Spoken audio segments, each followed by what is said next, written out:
A classic case of Murphy's Law at Camp Randall Stadium. What can go wrong did go wrong for the Badgers. Wisconsin was pummeled 27-10 in its Big Ten opener by Maryland, and it took a comedy of errors to get there. The Badgers had both a field goal and a punt blocked in the first quarter, and Danny O'Neal threw an interception. Maryland capitalized with 2 Malik Washington touchdowns, 1 on the ground and 1 through the air, to take a 20-0 lead for the Terrapins going into halftime. It was more of the same in the second half, as an untimely sack led to another Maryland touchdown, and Nathaniel Vakos missed another field goal. To add injury to insult, both quarterbacks, Billy Edwards and Danny O'Neal, plus starting running back Dylan Jones, all left the game with injuries. The fans left early in droves, as despite a late-game touchdown pass from third-stringer Hunter Simmons, Wisconsin loses 27-10 in an ugly performance from start to finish.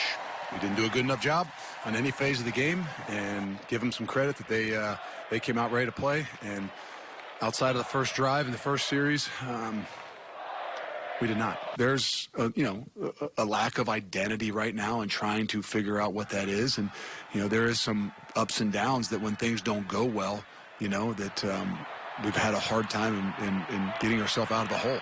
And that's just unfortunate to where we are right now. When you've got a group of leadership, it can be a good thing, but when you don't have a leader or the leader, it can be a little bit more difficult. We're in tough times right now. Everyone can see it.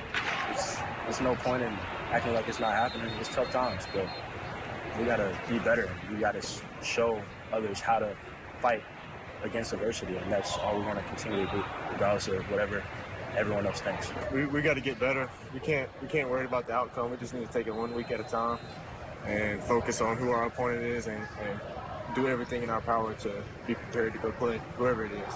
So Wisconsin goes into its bye week reeling from consecutive double-digit losses. And the schedule only gets more difficult from here. After the bye, Wisconsin heads to the Big House, where they'll take on Michigan on October 4th. Wisconsin Athletic Director Chris McIntosh gave a public vote of confidence in head coach Luke Fickell following Saturday's loss to Maryland. Then this week, UW-Madison Chancellor Jennifer Mnuchin gave McIntosh a vote of confidence. The fact that public statements of support are needed a third of the way through the season is a sign of the times for the 2-2 Badgers. And after yet another game where the Badgers failed to score a point in the first quarter, questions remain about whether the team's problems stem from preparation or execution. I do feel like we're preparing, right? I couldn't tell you why we do come out slow, but it's unacceptable. It's not the key to success, right?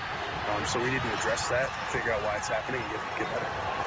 No, I'm frustrated. I'm eats at my gut every single day, but I'm here every day. Pound the rock, pound the rock, pound the rock. We have to stay in a belief that, look, we're going to find our way through this. It's just going to be a hell of a battle. 4 of the Badgers' next 6 games come against teams ranked in the top 20 in the AP poll.